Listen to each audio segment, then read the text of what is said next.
जिस तरीके से आज जेडीयू की राष्ट्रीय कार्यकारिणी की बैठक हुई, इस बैठक के बाद कई अहम फैसले लिए गए हैं, क्या कुछ कहेंगे? शुक्रिया शालिनी जी। सबसे पहले सबसे बड़ी बात यह है कि इस बैठक के बाद में आपको जैसे रिजल्ट के दिन पता चल जाता है कि अगर जेपी नड्डा का फोटो लगाया गया है तो मतलब बीजेपी फंसी हुई है, और नरेंद्र मोदी का फोटो लगाया जाता है तो मतलब बीजेपी निकल गई। इसी बात से रिजल्ट का जो रुझान है वो लोगों को समझ में आ जाता है। आज अभी जो नीतीश कुमार के नेतृत्व में जेडीयू की राष्ट्रीय कार्यकारिणी की बैठक हुई है, इस राष्ट्रीय कार्यकारिणी की बैठक के बाद में चैनलों में जो खबर चलाई जा रही, उसी से आप समझ जाएंगे कि वो खबर क्या बनाना चाहते हैं और दरअसल खबर है क्या। चैनलों में खबर चल रही है कि संजय झा को जेडीयू का राष्ट्रीय कार्यकारी अध्यक्ष बनाया गया है। संजय झा को जेडीयू का राष्ट्रीय कार्यकारी अध्यक्ष बनाया गया है। हर चैनल पर यह खबर चल रही कि नीतीश कुमार ने बड़ा ऐलान कर दिया, संजय झा को राष्ट्रीय कार्यकारी का अध्यक्ष बना दिया। जबकि खबर जो है इसके उलट, खबर इसके उलट इसमें है कि नीतीश कुमार के नेतृत्व में आज ये फैसला हुआ है कि हम विशेष राज्य का दर्जा भी मांगेंगे और विशेष राज्य के दर्जे के साथ साथ विशेष पैकेज का भी हमारी जो लड़ाई है वो जारी रहेगी। तो खबर जो है वो संजय झा को लेकर के चैनलों में, तमाम चैनलों में चल रही है। संजय झा पर हम आगे बात करेंगे कि उनका क्या कुछ असर रहेगा, लेकिन आप इसी से समझिए कि कौन सी चीज आपको दिखाई जा रही है, कौन सी चीज आपको देखनी चाहिए, और इसी से फिर दोनों चीजें जो है वो साफ हो जाती है। नीतीश कुमार आज ये जो बैठक हुई राष्ट्रीय कार्यकारिणी की, ये दिल्ली के कॉन्स्टिट्यूशन क्लब में हुई, और कॉन्स्टिट्यूशन क्लब में नीतीश कुमार जब पहुंचे तो उस वक्त में नीतीश कुमार जो है उन्होंने कहा कि आइए चलिए बैठते हैं, और उस वक्त में स्क्रीन पर आपकी कुछ तस्वीरें नजर आ रही है। ये स्क्रीन पर कुछ तस्वीरें आपको नजर आ रही हैं। नीतीश कुमार जो है अंदर जाकर के बैठते हैं, बातचीत होती है, बैठक चलती है।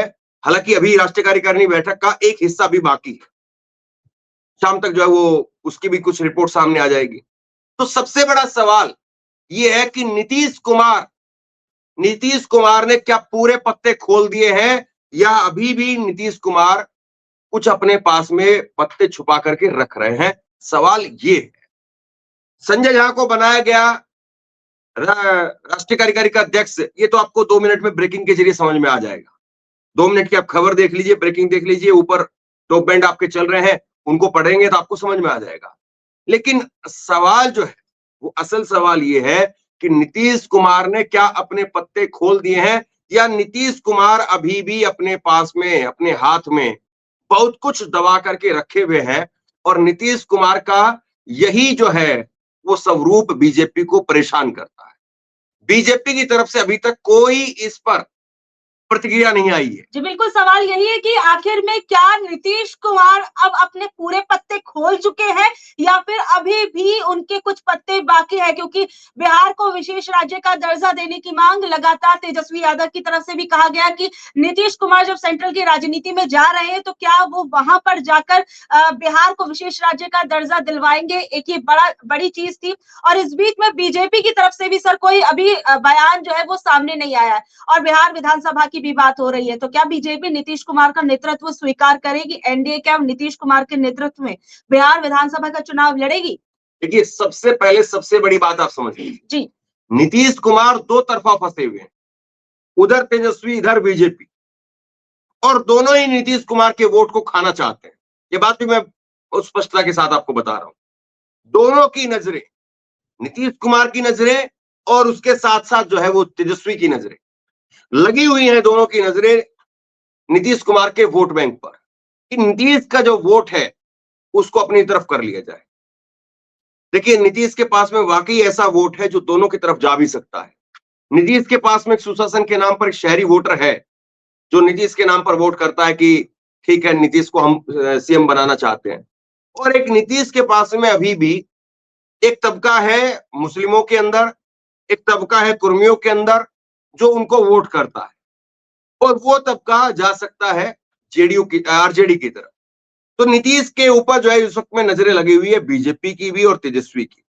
बीजेपी और तेजस्वी दोनों दोनों जो है वो इस बात को लेकर के अड़े हुए हैं कि कैसे कैसे यहां पर जो है वो खेल किया जाए और कैसे नीतीश कुमार की ताकत को वहीं पर कुर्सी पर बैठा करके ही उनकी जो चारों पाए हैं वो अपने तरफ ले लिए जाए। तो चर्चा इस बात की चर्चा चल रही है। चर्चा जो है वो इस बात की चल रही है कि अभी तक बीजेपी ने इस पर अपनी तरफ से, क्योंकि वो एनडीए की एक जो बैठक हुई है उसमें प्रस्ताव एनडीए को लेकर के भी पास किया गया है ना, क्योंकि जो आर्थिक पैकेज मिलना है, विशेष राज्य का दर्जा मिलना है, वो एनडीए का हिस्सा रह करके मिलेगा। अगर कल को मान लीजिए कि बीजेपी, हालांकि इसकी संभावनाएं बिल्कुल ना के बराबर है, लेकिन मान लीजिए कि बीजेपी जो है वो दे देती है कि विशेष राज्य का दर्जा बीजेपी दे देती है, तो विशेष राज्य का दर्जा अगर बीजेपी दे भी देगी तो भी बीजेपी जो है, ऐसा तो नहीं है कि उसका सेहरा नीतीश कुमार के सिर पर बांधने देगी। नीतीश कुमार के सिर से वो सेहरा अपने सिर पर बांधने की पूरी इनकी कोशिश रहेगी। लेकिन सवाल इस बात का है कि जब सेहरा बांधने के लिए आप आएंगे तो आज जब डिमांड की जा रही है, उस डिमांड में आपकी डिमांड कहां पर है? नीतीश कुमार जब आज कह रहे हैं कि हमको विशेष राज्य का दर्जा दिया जाए, हमको पैकेज दिया जाए, इस डिमांड के बाद में बीजेपी की तरफ से अभी तक कोई नेता सामने क्यों नहीं आया? ये सबसे बड़ा सवाल जो है वो इस वक्त में बन गया है कि बीजेपी इस पर अपने पत्ते कब खोलेगी, और नीतीश कुमार ने क्या सारे पत्ते खोल दिए हैं या नीतीश कुमार के पत्ते बचे हुए हैं? इसको लेकर के राजनीतिक गलियारों में चर्चा है। असल सवाल मुझे लगता है कि वो यही है कि नीतीश कुमार पूरी तरह से अपने पत्ते खोल करके सबके सामने आ चुके हैं या अभी भी बहुत कुछ है जो नीतीश कुमार के पास में है, और नीतीश कुमार इसको लेकर के जो है वो कहीं ना कहीं अभी भी दबाव बनाने की कोशिश करेंगे। जी बिल्कुल, आज जिस तरीके से एक के बाद एक कई बड़ी बातें जो है वो निकलकर इस बैठक के बाद सामने आई हैं, चाहे वो संजय झा को राष्ट्रीय कार्यकारिणी की बैठक के बाद जेडीयू पार्टी का राष्ट्रीय अध्यक्ष बनाया जाना हो, चाहे वो बिहार के विशेष पैकेज की बात हो, और साथ ही साथ में एनडीए के नेता, एनडीए जो है वो बिहार के अंदर नीतीश कुमार के नेतृत्व में चुनाव लड़ेगा, इस बात को लेकर हो। ये तमाम चीजें अपने आप में बहुत से सवाल और खड़े कर रही है कि आखिर में अब क्या होने वाला है। लेकिन इस बीच में मैं आपको बता दूं कि कई अहम चीजें आपको बता दूं, 3 बैठकें हुई और इन 3 बैठकों के अंदर क्या कुछ बदलाव जो है वो देखने को मिले हैं, क्या कुछ हुआ है वो भी मैं आपको बता दूं। और सर अच्छा, इस बीच में अभी अपनी बात आगे रखूं उससे पहले एक सवाल आपके सामने ले आती हूँ कि संजय झा को जो है वो अध्यक्ष बनाया गया है, ये नीतीश कुमार ने संजय झा को ये जिम्मेदारी दी है या आखिर में इसके पीछे क्या कुछ कारण हो सकते हैं? देखिए, संजय झा को अध्यक्ष बनाया गया है। तस्वीर जरा एक बार स्क्रीन पर दिखा दीजिए संजय झा की, और संजय झा को जो है ये जिम्मेदारी नीतीश कुमार ने सौंपी है। लेकिन संजय झा को आपको समझना होगा, संजय झा एक तरीके से आप कह सकते हैं कि राजनीति में दो धारी तलवार के समान है, दो धारी तलवार के समान है, और वो नीतीश के लिए फायदेमंद है या नुकसान में उनके लिए रहेंगे, ये बहुत बड़ा सवाल है। और नीतीश ने संजय झा को, तस्वीर आपकी स्क्रीन पर है देखिए, संजय झा को जो है वो नीतीश कुमार की तरफ से जिम्मेदारी सौंपी गई है। तो ये संजय झा जो है वो बीजेपी के करीबी रहे। एक वक्त में अरुण जेटली जब थे सक्रिय राजनीति के अंदर, तो अरुण जेटली के खेमे के जो है वो ये आदमी माने जाते थे, पहले बीजेपी में थे, जेडीयू में 12 साल पहले आए हैं, 10-12 साल पहले ही जेडीयू के अंदर आए हैं। पहले ये अरुण जेटली के जो है वो कैंप के आदमी थे, फिर अरुण जेटली से फिर जो है वो बीजेपी के कैंप में इनकी ठीक ठाक बातें चलने लगी। फिर उसके बाद में ये बीजेपी छोड़ करके नीतीश कुमार के साथ आए। जब ये कहा जाता था कि दोनों तरफ बैलेंस बनाने की बात है, नीतीश और बीजेपी के अंदर दोनों तरफ बैलेंस बनाने की बात है, तो संजय झा जो है वो ये बैलेंस बनाते हैं। और संजय झा को यहाँ पर अध्यक्ष की कुर्सी सौंप करके नीतीश कुमार जो है वो क्या वाकई जो है फायदे का उनके लिए ये एक तरीके से आप कहें कि ये सौदा रहेगा, या नीतीश कुमार जो है वो उनके लिए किसी तरीके से आप ये कह सकते हैं कि अभी भी कोई ना कोई और बड़ा खतरा हो सकता है। संजय झा जो है वो नीतीश कुमार सोच ये रहे हैं कि पिछड़ों के नाम पर और जो मुस्लिमों का जो वोट है, कुर्मियों का वोट है, वो मेरी अपनी छवि पर मुझे मिल जाएगा। लेकिन बाकी जो अगड़ी जातियां हैं जो बीजेपी की तरफ शिफ्ट हो गई, उनको जो है वो लेकर के आया जाए। ये दूसरी तस्वीर देखिए, अभी हाल की ताजा तस्वीर है, जिस दिन नरेंद्र मोदी ने शपथ ली थी, उसके बाद माफ कीजिए, जिस दिन नरेंद्र मोदी ने जो है राष्ट्रपति जी से मुलाकात की थी, और राष्ट्रपति जी से मुलाकात में उन्होंने जो अपनी सरकार बनाने का प्रस्ताव पेश किया था, उस वक्त हरी जैकेट पहनी थी, ये उसकी तस्वीर है। और ये देखिए, इस तस्वीर में मोदी और जो है वो नीतीश कुमार आपको नजर आ रहे हैं, और साथ में संजय झा, जहां पर आपको लल्लन सिंह और चिराग पासवान के बीच में नजर आ रहे हैं। तो संजय झा जो है वो दोनों पार्टियों के बीच में पुल का काम करते हैं। अब सवाल ये है कि नीतीश कुमार ने संजय झा को बना करके उधर की खबरें अपनी तरफ लाने के लिए भेजा है, या संजय झा को उधर की तरफ से प्रेशर था बनाने के लिए? यह बड़ा सवाल है, क्योंकि संजय झा जब यहां पर बनाए गए हैं तो इसका मतलब आप ये मान करके चलिए कि इसमें अमित शाह के भी करीबियों में अब ये गिने जाते हैं। तो क्या पूरा जेडीयू की कमान बीजेपी अपने हाथ में लेना चाहती है? और आप देखेंगे कि नीतीश कुमार जो है, नीतीश कुमार ने जिस तरीके से अभी राजनीति की है अभी तक, अभी हाल के दौरान, तो नीतीश कुमार जो है वो अपनी कुर्सी बचाने पर ज्यादा फोकस कर रहे हैं। और कल भी हम इस बात की चर्चा कर रहे थे कि उनका ज्यादा फोकस जो है वो सरकार की तरफ नहीं रहेगा, ज्यादा फोकस जो है उनका वो ये नहीं रहेगा कि हम बीजेपी में किसी प्रकार से जो है वो टेंशन पैदा करें, उनके गठबंधन को तोड़ने को लेकर के और दूसरे तरीके से। उनका पूरा फोकस जो है वो बिहार के ऊपर है। और ये जो संजय झा को बनाया गया है, संजय झा को बनाया गया है, इसी से आप ये अनुमान लगा लीजिए कि संजय झा जो है वो अब उधर की खबरें इधर लेकर के आएंगे या इधर की खबरें उधर लेकर के आएंगे। लेकिन ये फायदेमंद किसके लिए होगा नीतीश? अगर, क्योंकि एक तरीके से आप बता रहे कि अमित शाह के करीबी माने जाते हैं, एक तरीके से बीजेपी में लगा कई लंबे समय तक रहे हैं, तो एक तरीके से ये किसके कान जो कहा जाता है वो किसके माने जाएंगे? ये बीजेपी को नीतीश कुमार की खबर देंगे या नीतीश कुमार को बीजेपी की खबर देंगे? देखिए, राजनीति में कई बार होता है 1 और 1 11 बन जाते हैं, और राजनीति में कई बार ऐसा भी होता है 1 - 1 होकर के 0 भी हो जाता है। तो राजनीति में कोई अगर ये मान रहा है और आज पहले ही दिन ये भविष्यवाणी कर रहा है कि भाई ये संजय झा तो जो है वो बीजेपी के आदमी है, और पूरी कंट्रोल जो है नीतीश कुमार का वो बीजेपी ने अपने हाथ में ले लिया है, अगर कोई इस बात को लिख रहा है तो मुझे लग रहा है कि जल्दबाजी होगी। और इस बीच में ये भी कहना कि नीतीश कुमार के नेतृत्व में एनडीए जो है वो बिहार का विधानसभा चुनाव लड़ेगी, इसे कैसे देखते हैं फिर आप? देखिए, केसी त्यागी की तरफ से बयान दिलवाया गया है जी। केसी त्यागी ने ये बयान दिया है, केसी त्यागी की तरफ से कहा गया है कि इसमें कोई डाउट नहीं है, कोई शंका नहीं है, हम 2025 का चुनाव नीतीश कुमार के नेतृत्व में लड़ेंगे। पूरा फोकस ही, जो कल हमारी चर्चा रही थी वो यही थी, और पूरा फोकस ही यही है कि हम चुनाव में जरा सा भी टस से मस नहीं होंगे। और ये तो अभी चुनाव की पहली जो शर्त है, या पहला जो अभी इंस्टॉलमेंट में आप इसको देखिए, अभी पहली जो है वो नीतीश का चेहरा मनवाने की बात है। पहला नीतीश का चेहरा मनवाया जाएगा, और नीतीश का चेहरे पर जैसे ही बीजेपी एग्री हो जाएगी तो फिर 15-20 दिन के अंदर अंदर उसके बाद में आपको फिर से एक प्रेशर पॉलिटिक्स फिर से दिखाई देगी, और वो प्रेशर पॉलिटिक्स होगी कि नीतीश कुमार को ज्यादा सीट दी जाए। फिर प्रेशर पॉलिटिक्स जो है वो इसको लेकर के होंगे कि नीतीश कुमार को जो है वो ज्यादा सीट दी जाए। और फिर सीटों के समीकरण, ये सीटों का समीकरण किस तरीके का देखने को मिलेगा आगे आने वाले चुनावों के अंदर? देखिए, बीजेपी अपने आप को बड़े भाई की भूमिका में देखती है, ये बीजेपी की पॉलिटिक्स है। बीजेपी जहां जाती है छोटा भाई बनकर के जाती है, और फिर छोटा भाई तो छोड़ दीजिए, फिर एक तरीके से वहां पर सर्वे सर्वा बाप कहूं कि ये शब्द जो है वो पता नहीं सही होगा कि नहीं, कि फिर सब कुछ वही बन जाती है। फिर छोटा भाई नहीं, फिर माँ बाप सब कुछ वही बन जाती है।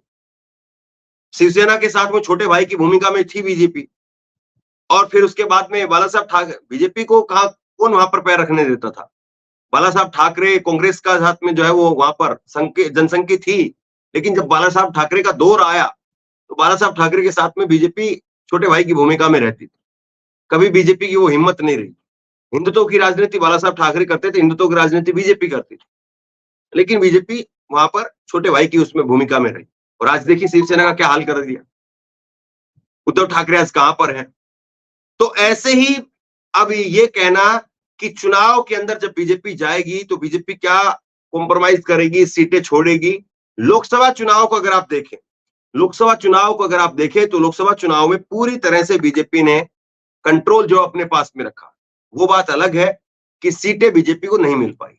बीजेपी ने 18 सीटों पर चुनाव लड़ा और बीजेपी 12 सीट जीत पाई। जेडीयू ने 16 सीटों पर चुनाव लड़ा और जेडीयू 12 सीट जीत गई। तो स्ट्राइक रेट अगर आप देखेंगे तो स्ट्राइक रेट जेडीयू का ज्यादा बेहतर है, नीतीश कुमार का ज्यादा बेहतर है। और यही सारी बातें कह कह करके चिढ़ाया जा रहा है, यही सारी बातें कह कह करके नीतीश कुमार और उनके नेता जो है चिढ़ाने का काम कर रहे हैं कि आप तो बातें तो बहुत बड़ी बड़ी कर रहे थे कि राम मंदिर के नाम पर ये कर देंगे, उसके नाम पर वो कर देंगे। और बीजेपी ये सोच भी रही थी कि हमारी 18 में से हमारी 15-16 सीटें आएंगी कम से कम, और नीतीश कुमार की अगर 8-10 सीटें आ जाएंगी तो बहुत बड़ी बात है। और नीतीश कुमार को फिर हमारी सेंटर में 350-400 सीट आएंगी ही, तो कंट्रोल करके रखे हैं नीतीश कुमार। लेकिन नीतीश कुमार अब कम से कम जो है वो अपनी गाड़ी को अपने हिसाब से चला पा रहे हैं, क्योंकि उनका जो कंट्रोल यूनिट है वो चुनाव में जनता ने बीजेपी से छीन लिया। अगर जनता नीतीश कुमार को यहां पर जो है वो डाउन कर देती तो फिर कंट्रोल जो है वो नरेंद्र मोदी के पास चला जाता और फिर आज ये कहा जाता कि संजय झा जो बनाए गए हैं वो पूरी तरह से उनके उस पर हैं। लेकिन मैंने ये कहा, जैसे हम लोग भी अब जो है इस संजय झा वाले मुद्दे पर काफी लंबा हम बातचीत हमने कर दी। सबसे बड़ी बात यह है कि आप इस बात को समझिए कि संजय झा की खबर क्यों चलाई जा रही है, संजय झा की खबर जो क्यों बड़ी बनाई जा रही है, ताकि बिहार को विशेष राज्य का दर्जा वो डाउन हो जाए। लेकिन इस बीच सवाल मेरा ये है कि नीतीश कुमार जो है वो कहा जा रहा था कि जब चुनावों के नतीजे आए उसके बाद कहा गया कि नीतीश कुमार जो है वो गेम चेंजर हो सकते हैं।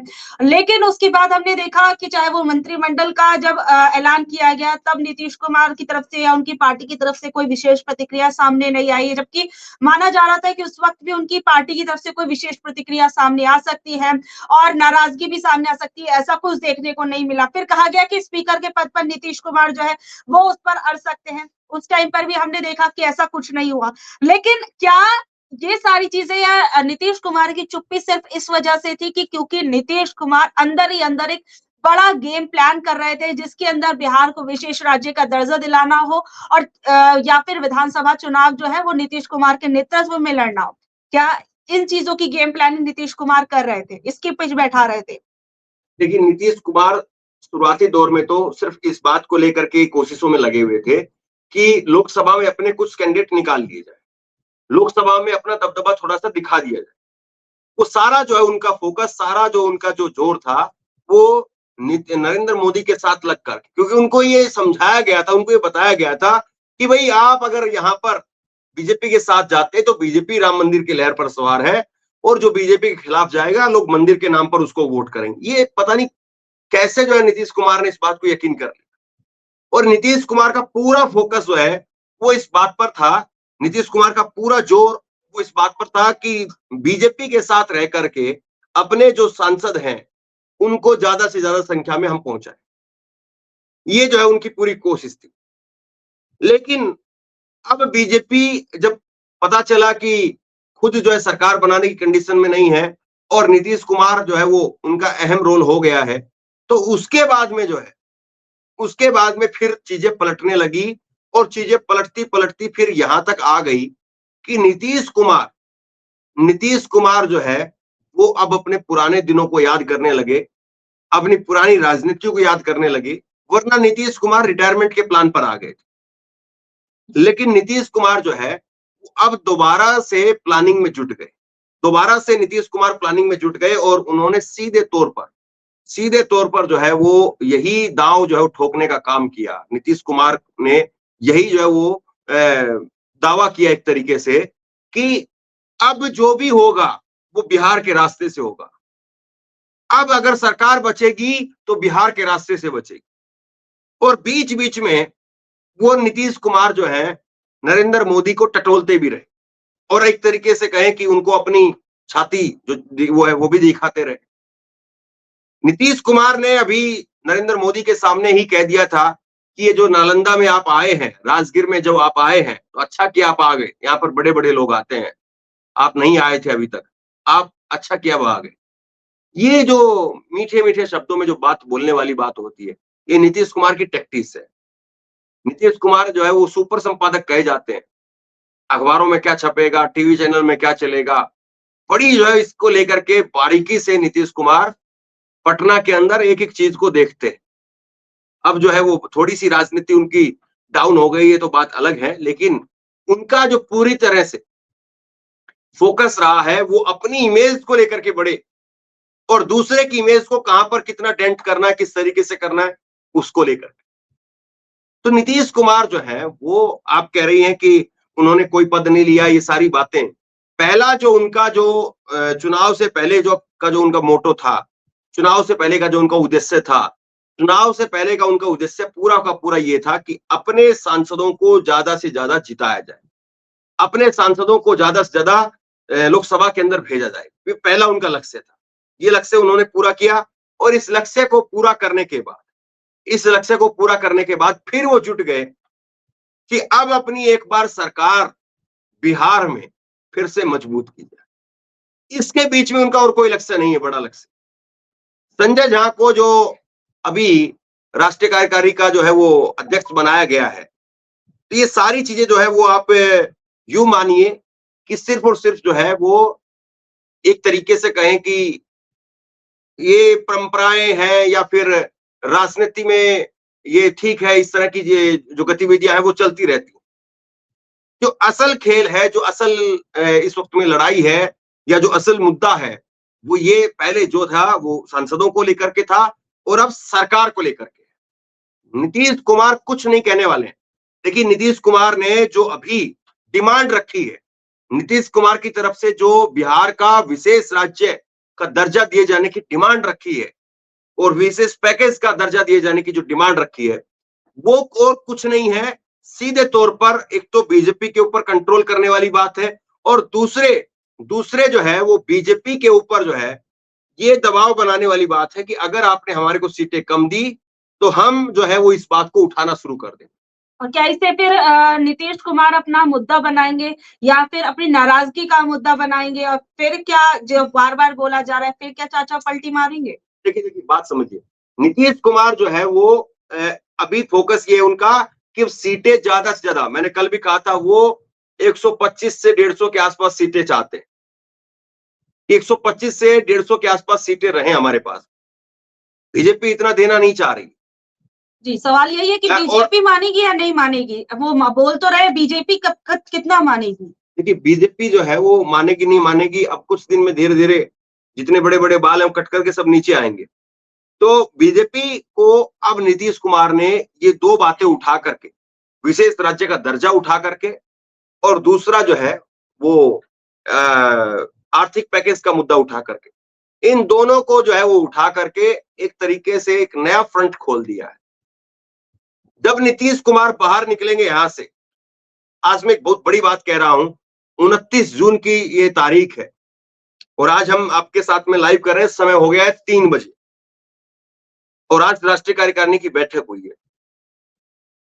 अगर नीतीश कुमार जिस दिन भी एनडीए से बाहर निकलेंगे और इंडिया की तरफ जाएंगे, इसी एक बड़े मुद्दे के ऊपर जो है खेल होगा कि हम बार बार उनसे विशेष राज्य का दर्जा इतने सालों से मांगते रहे, हमें आश्वासन दिया गया, हमने तब भी कहा था कि प्रधानमंत्री पद का ऑफर जो है हमें उधर से दिया जा रहा है, लेकिन आप जो है वो विशेष राज्य का दर्जा अगर आप दे देते हैं तो आप पुराने सहयोगी हैं, हम आपके साथ रहेंगे।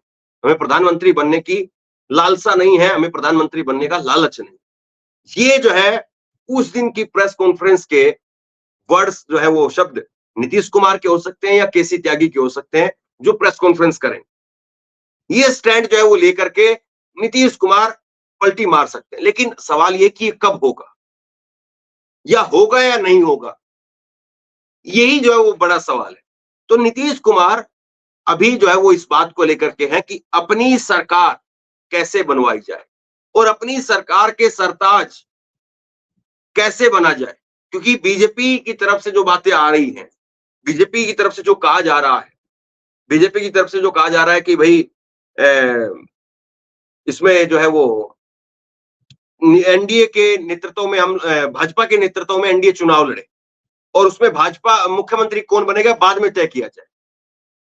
ये बात जो कही जा रही है, ये बात कही जा रही है, इसमें आप ये मान करके चलिए कि इसीलिए जो है वो ज्यादा जो है फोकस है कि कहीं ना कहीं नीतीश कुमार को जो है वो डाइल्यूट कर दिया जाए, नीतीश कुमार को डाइल्यूट कर दें और नीतीश कुमार की जो राजनीति है उसको जो है वो घोलमेल कर दें और खत्म कर दें। जो नीतीश कुमार ये मान करके चल रहे हैं कि नहीं भाई उन्हीं की राजनीति है, वही राजनीति जो है वो कर रहे हैं और मुख्यमंत्री तो नीतीश कुमार ही रहेंगे। जैसे पटना में बाहर सड़कों पर एक पोस्टर लगाया जाता है, नीतीश सबके है। तो ये जो नीतीश सबके है मतलब नीतीश मॉडल जो है, मैंने इसीलिए कहा ना, नीतीश कुमार सुपर संपादक रहे हैं, मतलब एक तरीके से हैं अखबारों के, टीवी के, तो वो अपनी इमेज को लेकर के बड़े चिंतित रहते हैं और उनकी जो इमेज को लेकर के जो उनकी जो चिंता है वो यही है कि वो किसी भी हाल में जब जब उनके ऊपर जब चोट की जाती है, जब जब उनको पूरी तरह से दिखाया जाता है कि नीतीश कुमार अब खत्म हो गए, नीतीश कुमार के बस की बात नहीं रही है, उस वक्त में नीतीश कुमार फिर से उभर करके आ जाते, क्योंकि उनका जो एक इकोसिस्टम है या उन्होंने जो बिहार के अंदर जो पैदा किया है वो कहीं ना कहीं अभी भी है, जिसको तेजस्वी को अभी तोड़ना बाकी, तेजस्वी जो है उनको तोड़ना बाकी है। आरजेडी की तरफ से भी अभी इस पर प्रतिक्रिया नहीं आई है। लेकिन इस पर आरजेडी क्या कुछ कहेगी या फिर क्या उसकी प्रतिक्रिया आएगी या फिर तेजस्वी यादव, अगर नीतीश कुमार अपनी बात मनवाने में कामयाब नहीं हो पाते तो तेजस्वी यादव इस पर क्या कुछ कहेंगे या फिर इस चीज को वो कैसा मुद्दा बनाएंगे बिहार के विधानसभा चुनावों में? देखिए आज ये बैठक हो रही थी राष्ट्रीय कार्यकारिणी की जेडीयू की यहाँ पर, और राष्ट्रीय कार्यकारिणी की जेडीयू की बैठक कॉन्स्टिट्यूशन क्लब दिल्ली में हो रही थी, जेडीयू की बैठक थी। चर्चा और चिंतन जेडीयू के अंदर नहीं चल रहा था, चर्चा और चिंतन जेडीयू के साथ साथ बीजेपी में भी चल रहा था और चर्चा और चिंतन पटना के अंदर आरजेडी में भी चल रहा था। हर पार्टी में दूसरी पार्टियों के लोग अपने लोग होते हैं, तो बीजेपी के लोग भी पल पल की अपडेट ले रहे थे, उनकी तरफ से भी चर्चा और चिंतन किया जा रहा था कि नीतीश क्या फैसला लेते हैं, उसके बाद में हमने क्या स्टेप लेना है, और उधर से नीतीश कुमार क्या फैसला लेते हैं, आरजेडी इसको लेकर के क्या फैसला लेगी, इसको लेकर के चर्चा हो रही थी। तो नीतीश कुमार आप ये देखिए कि जब चर्चा वहां से हो रही थी तो उस वक्त में सबसे बड़ी बात यह है कि किसी भी तरीके से अभी तक नीतीश कुमार को लेकर के बीजेपी से प्रतिक्रिया ना आना, ये तो सवाल उठाता ही उठाता है। लेकिन तेजस्वी का जो है, तेजस्वी का अभी मुझे नहीं लगता कि तेजस्वी इस पर कोई प्रतिक्रिया देंगे। तेजस्वी की तरफ से, उनके नेताओं की तरफ से, कुछ नेताओं की तरफ से जो है वो हो सकता है कि पब्लिक जो है वो न्यूज बाइट दे दी जाए कि ये उनका अपना अंदरूनी मामला है, वो किसको बनाते हैं किसको हटाते हैं वो उनका अंदरूनी मामला है, हमें इससे कोई लेना देना नहीं है। हम ये पूछते हैं कि बिहार के लिए वो क्या कर रहे हैं, रोजगार के लिए वो क्या कर रहे हैं, बिहार को पैकेज के लिए क्या कर रहे हैं, बिहार को विशेष राज्य का दर्जा दिए जाने को लेकर के क्या कर रहे हैं। उनकी तरफ से वही चीजें रखी जाएगी सामने कि आप ये बताइए कि आप कर क्या रहे हैं, वो क्या किया है आपने, वो उनके खुद के घर का मैटर है। संजय झा को बनाया, लल्लन सिंह को बनाया, आप जिसको चाहे उसको बनाए। लल्लन सिंह को एक वक्त में जो है वो बनाना चाहते थे, लेकिन लल्लन सिंह जो है वो उनके ऊपर ये कह दिया गया कि लल्लन सिंह तो लालू यादव से मिल गए हैं। तो उससे जो है फिर बीजेपी के अंदर खलबली हो गई थी कि अगर नीतीश की पार्टी ही तोड़ ले गए तो फिर हमारे पास में क्या बचेगा, हमारे हाथ में क्या बचेगा, ये जो है वो सवाल था। इस बीच आरक्षण को लेकर भी बात हो रही है और कहा जा रहा है कि जो जेडीयू पार्टी है अब वो सुप्रीम कोर्ट की तरफ भी जाएगी आरक्षण के मुद्दे को लेकर। तो चुनाव से पहले इस मुद्दे को कितना भुनाने की कोशिश की जाएगी और नीतीश कुमार इस पर क्या कुछ करेंगे या उनकी पार्टी क्या कुछ करेगी और इसका कितना असर फिर उसके बाद देखने को मिलेगा राज्य स्तर पर? देखिए जो बड़ी कोठी होती है, बड़ा बंगला होता है, उसका एक रास्ता तो होता है जो हमें दिखाई देता है, बड़ा आलीशान गेट होता है। एक बड़ा आलीशान गेट हमेशा चौकीदार जो है उस पर होता है, लेकिन उसके साथ साथ उनके अपने खुद के ऐसे रास्ते होते हैं जो उनको घर वालों को पता है। बाहर का जो गेट होता है वो दुनिया के लिए होता है कि इधर से आना, इधर से जाना है।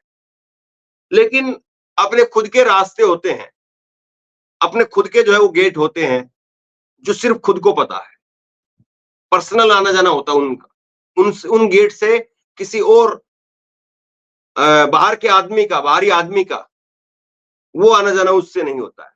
तो ये जो रास्ते हैं वो कभी बंद नहीं किए जाते, वो इमरजेंसी के वक्त में काम आते हैं। आरक्षण को लेकर के, और दूसरा जाति जनगणना को लेकर के, और तीसरा विशेष राज्य की दर्जा की मांग को लेकर के, और चौथा आर्थिक पैकेज को लेकर के। ये 4 ऐसे इमरजेंसी गेट हैं नीतीश कुमार के, जिनको नीतीश कुमार कभी बंद नहीं करेंगे। इन 4 इमरजेंसी गेट पर नीतीश कुमार हमेशा अपना जो है वो चेक करके उनको ठीक करके रखेंगे कि कब कौन सा जो है वो गेट खोल करके वापसी जाना पड़ जाए। क्योंकि जिस वक्त में आरक्षण दिया गया उस वक्त में वो तेजस्वी के साथ सरकार में थे जी। और फिर बीजेपी जो है वो इसका विरोध करती रही। सम्राट चौधरी ने अभी एक हाल में बयान दे दिया था तो बीजेपी के और बाकी के नेता उनका विरोध करने लगे। बीजेपी के जो और समर्थक हैं, भक्त अंधभक्त टाइप के जो लोग हैं, वो विरोध करने लगे कि आरक्षण की बात बीजेपी कब से करने लग गई। क्योंकि बीजेपी कभी आरक्षण मांगने वाली पार्टी नहीं रही है। बीजेपी आरक्षण के पक्ष में कोई आंदोलन खड़ा करने वाली पार्टी नहीं रही है। बीजेपी किसी को आरक्षण मिल जाए इस बारे में बीजेपी नहीं रही है। बीजेपी तो वो पार्टी रही है जो आरक्षण तो आप छोड़ दीजिए, जो आप नौकरी करके आते हैं तो आपकी जो पेंशन है उसको भी खा जाए। आरक्षण तो होता है कि आपको जो है वो कुछ लाभ दिया जाए परिस्थितियों के हिसाब से, लेकिन आपने जो किया है, सर्विस की है, उस सर्विस के बदौलत आपको जो एक पेंशन मिलती है वो पेंशन खत्म करवाने वाली पार्टी बीजेपी रही है। तो बीजेपी जो है वो इस मामले में कभी नहीं बोलेगी। नीतीश कुमार इस मामले को कभी खत्म नहीं होने देंगे। नीतीश कुमार इसको जो है वो हमेशा जिंदा रखेंगे। और दूसरी तरफ तेजस्वी यादव जो है, तेजस्वी यादव जो है वो लगातार इस मुद्दे को लेकर के नीतीश कुमार पर जो है वो हमला बोलते रहे हैं, लगातार इस मुद्दे को लेकर के भुनाते रहे हैं कि आप चाचा जी उधर गए थे मोदी जी के पास में, क्या लेकर के आए उधर से आप। ये बात जो है वो नीतीश कुमार को लगातार तेजस्वी यादव याद दिलाते रहते हैं। लगातार जो है इस बात को वो उनसे उठाते रहते कि आप उधर गए थे, आप क्या लेकर के आए। तो जब इस मुद्दे को लेकर के चुनाव में तेजस्वी यादव उनको घेरेंगे तो कुछ ना कुछ तो चाहिए ना कि हमने लड़ाई लड़ी, हम सुप्रीम कोर्ट में चले गए। अगर सुप्रीम कोर्ट में जाना है, सुप्रीम कोर्ट में तय हो गया है सब कुछ, तो आप अभी से क्यों नहीं जा रहे हैं, ताकि कोर्ट को भी कुछ वक्त मिल जाए और कोर्ट भी कोई फैसला दे पाए चुनाव से पहले। अब चुनाव से एन मौके पर आप सुप्रीम कोर्ट में याचिका दाखिल कर, फिर कोर्ट जो है वो कह देगा कि ठीक है अभी हम लोग इस पर जो है वो देख रहे हैं। मतलब मामले को टरकाने वाली बात, टालने वाली बात, मामले को ठंडे बस्ते में डालने वाली बात हो रही है। आज यहां पर राष्ट्रीय कार्यकारिणी की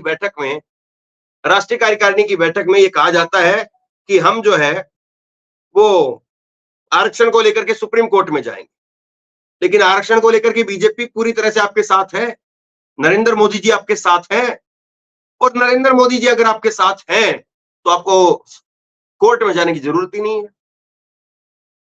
अगर नरेंद्र मोदी आपके साथ हैं, नरेंद्र मोदी अगर चाहते हैं कि बिहार में जो आरक्षण की व्यवस्था बनाई गई वो बरकरार रहे, तो 1 सेकंड के लिए भी सुप्रीम कोर्ट में जाने की आवश्यकता नहीं है। आप सीधे सीधे संविधान की 9वीं सूची के अंदर जो है वो आरक्षण की जो दायरा बढ़ाया गया उसमें डाल दीजिए, उसमें डाल देंगे तो देश भर के लोगों को फायदा होगा, खेल ही खत्म। जो बिहार आरक्षण मांग रहा है वो आरक्षण जो है फिर पूरे देश को मिल जाएगा और नीतीश कुमार की खूब वाहवाही होगी जी। लेकिन सवाल ये है कि बीजेपी की पिच नहीं है। आरक्षण बीजेपी के कभी जो है वो लिस्ट में रहा नहीं, और बीजेपी अगर आरक्षण देने लग जाएगी तो बीजेपी को ये लगता है कि उनका जो कोर वोटर है जी बिल्कुल, वो कोर वोटर दरक जाएगा, वो कोर वोटर खिसक जाएगा, और वो कोर वोटर खिसक गया तो फिर खेल खत्म।